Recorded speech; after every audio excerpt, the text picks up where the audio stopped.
Kylie Minogue has taken more than her fair share of tall poppy knocking. Initially derided as a singing budgie for her stream of manufactured hits, Kylie has undergone a remarkable transformation. Now, 10 years on, it might even be said that Kylie is cool.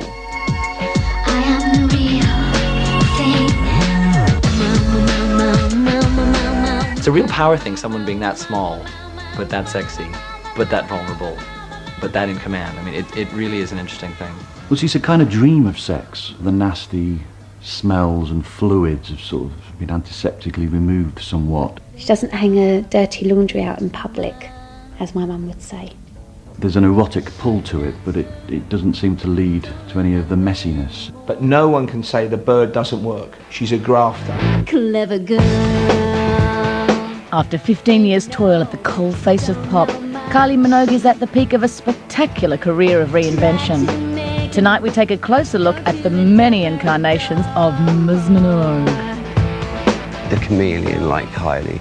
Cute Kylie. Singing budgie. Kylie Minogue. Indie Kylie. Meta Kylie. Sex Kylie. Alternative Kylie. Deconstruction Kylie. Disposable Kylie. Because she's just the ultimate Barbie doll. You just want to dress her up and play with her. But who dresses her up and who plays with whom? Tonight we look for some answers and find some surprising new sides to Kylie Minogue. Come and see the real thing. Come and see the real thing. Come and see. I am the real thing.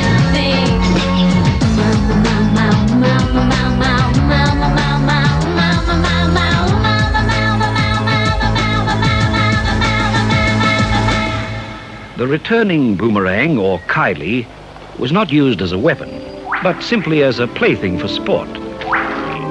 For years, the peculiar flight of the Kylie intrigued and puzzled mathematicians and scientists all over the world, until it was found that the returning property was due to the contra twist, thin, well-balanced, and deeply curved. The Kylie will now be a valuable item for trade.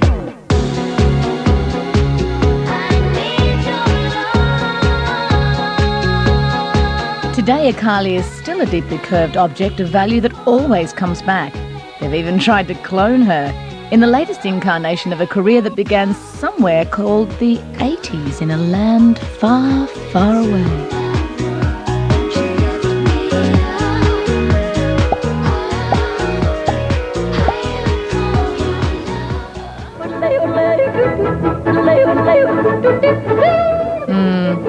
For most of its history, Australian pop music was in a mildly upsetting league of its own.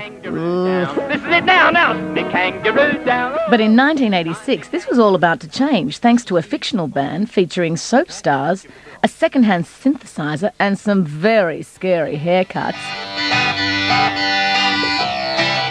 The basic of the story was that Jason and Guy, playing their parts in Neighbours, wrote a song, and they got Charlene, a la Kylie, to sing on the demo tape. I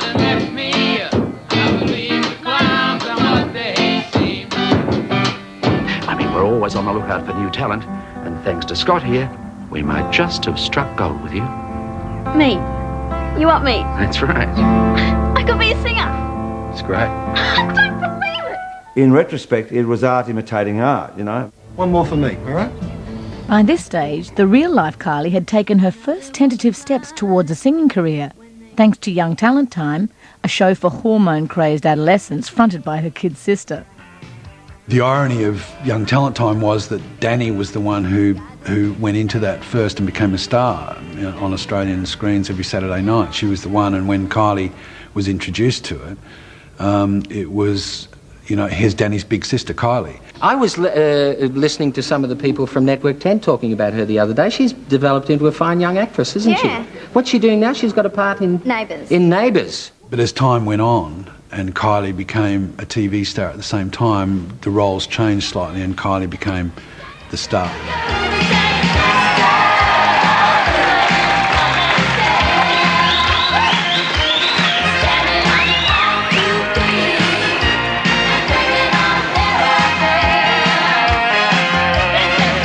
Having superseded her sister, Kylie was planning to do it for herself and go solo. Kylie remarked that she wanted to record a song, and I said to her at the time, why would you want to do that? And she said, well, you know, I've been thinking about singing for a while and I think it's something I'd like to do. And I asked her what song she had in mind, and she mentioned to me at the time Locomotion. And I think I said something like, oh, Kylie, you know, you've got to concentrate on one thing or another. It can't be both acting and singing. You know, famous last words. But single-minded Kylie recorded it anyway, with air guitar maestro Kai Dahlstrom. This was 1987, when the driving dance beats were all the rage, so modern. But Kai's machines were only programmed to rock. They called back and said, could you change it a bit, like a Bananarama type feel?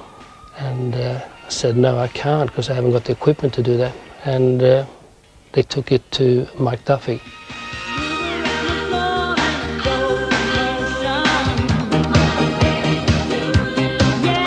I would have certainly, at that time, I was very much, stuff I was working with Dead or Alive, and I really went to Dead or Alive in high energy. So I certainly wanted to take it that direction.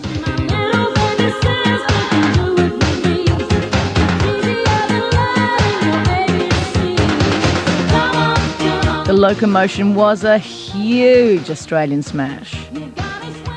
I guess choosing the song Locomotion proves that in the middle of whatever Kylie is, she has some kind of understanding of a popular touch. And her instincts were correct at a time when she was very young, and things were obviously being thrust at her, and there were many people around who possibly wanted to exploit that temporary fame.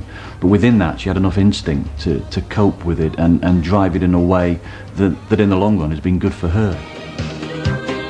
And all Kai was left with were his memories. Oh.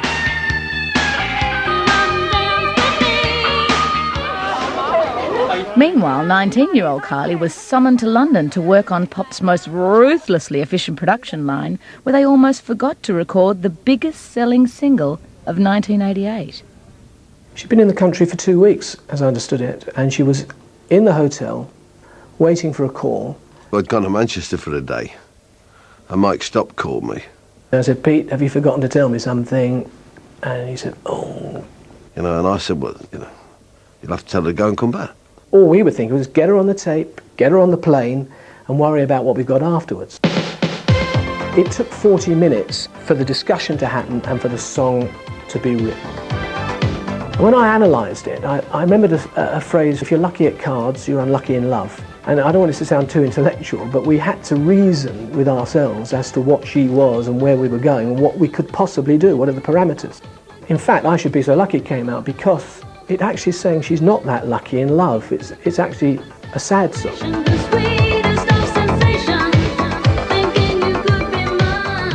But it's put over in a bright, cheery way, and in a sense that adds a dimension to it. It makes it, I mean, there's a bit of pathos in there. You know, she's not lucky in love.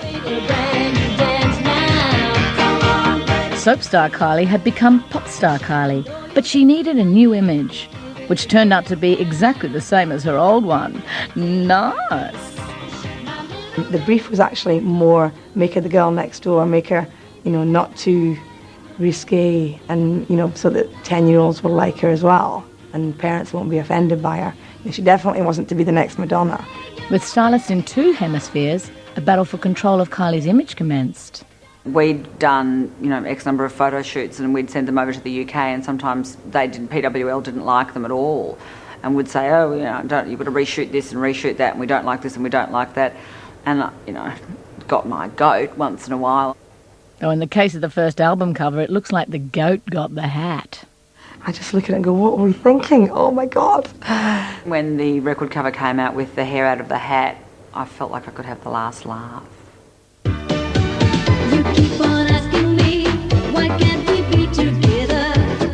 The not-so-new image did produce another hit, despite serious music press describing Got to Be Certain as a cynical soap cash-in. I don't think